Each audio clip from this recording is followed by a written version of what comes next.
Assalamualaikum warahmatullahi wabarakatuh.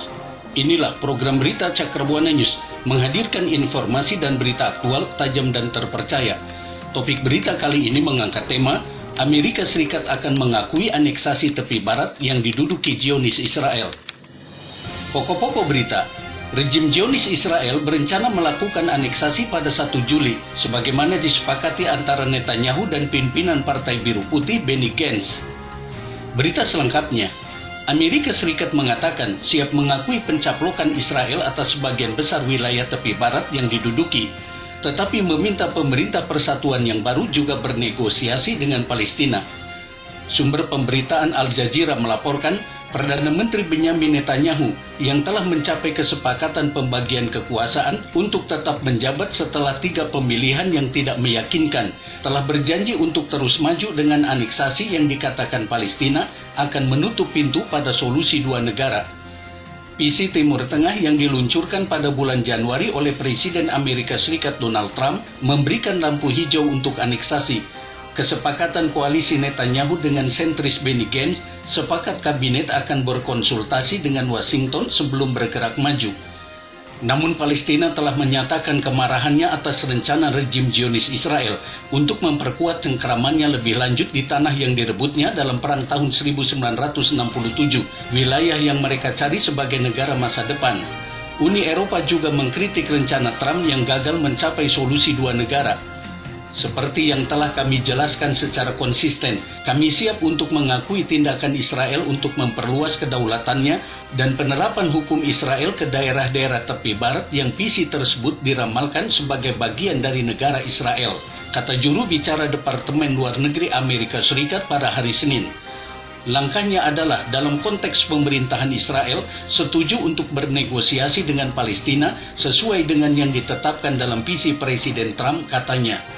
Pernyataan itu muncul setelah Netanyahu mengatakan pada hari Senin bahwa ia yakin Amerika Serikat memberi Israel persetujuan dalam waktu 2 bulan untuk bergerak maju dengan aneksasi de facto pada bagian-bagian tepi barat yang diduduki. Trump yang basis dukungannya Kristen evangelisnya sangat mendukung rejim Zionis Israel, telah memberikan daftar harapan kepada Netanyahu selama 3 tahun terakhir. Apa yang disebut rencananya Timur Tengah akan membiarkan Zionis Israel mencaplok pemukiman Yahudi di tepi barat yang diduduki, yang oleh dunia dianggap ilegal dan memaksakan kedaulatan sampai ke Yordania. Palestina akan diberikan entitas berdaulat tetapi demilitarisasi bersama dengan janji investasi besar. Ibu kota negara Palestina akan berada di pinggiran Yerusalem, kota suci yang akan tetap sepenuhnya di bawah kedaulatan Zionis Israel. Menteri Luar Negeri Amerika Serikat Mike Pompeo pekan lalu kepada wartawan mengatakan pencaplokan pada akhirnya keputusan Israel. Palestina dengan datar menolak proposal Trump, karena itu memberikan rejim Zionis Israel sebagian besar dari apa yang telah dicarinya selama beberapa dekade konflik, termasuk hampir semua tanah yang diduduki tempat ia membangun pemukiman.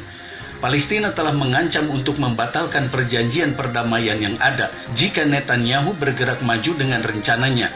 Sementara Kepala Kebijakan Luar Negeri Uni Eropa mengatakan pencaplokan akan melanggar hukum internasional dan memaksa blok itu untuk bertindak sesuai. Utusan PBB di Timur Tengah mengatakan langkah seperti itu akan memicu kawasan itu. Orang-orang Palestina dan sebagian besar masyarakat internasional menganggap pemukiman Zionis Israel di tepi barat yang diduduki sebagai ilegal di bawah Konvensi Jenewa yang melarang pemukiman di tanah yang direbut dalam perang. Rejim Zionis Israel membantah hal ini dengan menyebut kebutuhan keamanan dan koneksi Alkitabiah, historis dan politik dengan tanah tersebut. Liga Arab berencana mengadakan pertemuan virtual pekan ini untuk membahas rencana aneksasi yang di bawah kesepakatan koalisi rejim Zionis Israel dapat terjadi secepatnya pada bulan Juli 2020. Demikian berita Cakrabuana News kami sampaikan. Semoga Anda berkenan menyaksikan berita ini. Ikuti terus sajian berita-berita kami selanjutnya. Wassalamualaikum warahmatullahi wabarakatuh.